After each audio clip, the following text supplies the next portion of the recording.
Laing midangop sa buhatan, naghanyo nga matabangan sa ilang mga kalisod, usa niini si Mrs. Pablita Garcia. Anya siya sa iyang panawagan. Ako si Pablita Garcia, taga Maningkol, Usami City. Yani ko dire sa DXDD nga ngayong tabang para sa akong anak na sakit sa puto-puto. Ug manghinaot unta ko nga matabangan unta ang akong anak para balit og resita sa iyang sakit. Ug magpasalamat ko matagaan ko tabang nila sa taga DXDD. Si Ginang Pablita Garcia, taga Maningkol, Usami City. Dala niini ang resita sa tambal sa iyang masakitong anak o gipahatan usab ang ginang sa kantidad nga iyang gikinahanglan alang sa tambal sa iyang gidangop nga anak sa DXDD Operation Tabang.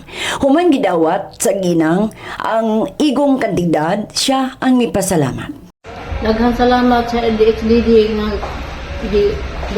tagaan ko 500 dako nang katabang ni sa akong resita sa akong anak. Daghang salamat kayo. Lain na usab nagkabus natong igsuon napahatan sa inyong donasyon isip suporta sa DXDD alang sa mga kabus isip buhat sa kaluoy. Pinaagi sa DXDD Operation Tabang Program. Salamat kayo kaninyong tanan, mipaila o wala nagpaila. Ang Diyos ni mobalo sa inyong mga buhat sa kaluoy alang sa mga kabus nga mudangop sa DXDD ug maghangyo nga matabangan sa labihan nilang kalisod. Atong ipadayon ang buhat sa kaluoy.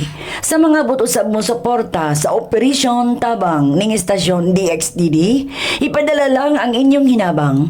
Bukas ang DXDD ug anda mo pasayon pagtunol sa mga naingtundang kabus. Sa mga tagalayong dapit nga butusab mo tunol og donasyon isip suporta, ang address Operation Tabang care of DXDD Radio Television, Donisano Street, Metropolitan Immaculate Conception Cathedral Drive, Ozami City. GCash number 0907-443-7234. Alang sa DXDD Operation Tabang sa ngalan sa Lemon Septic Services sa Tinago, Ozamis og sa Ecure Medical Supply sa Dipolog City, pinaagi ni Vic og Alfred Sulga, kini si Ate V, Vicky Remedios Palaw.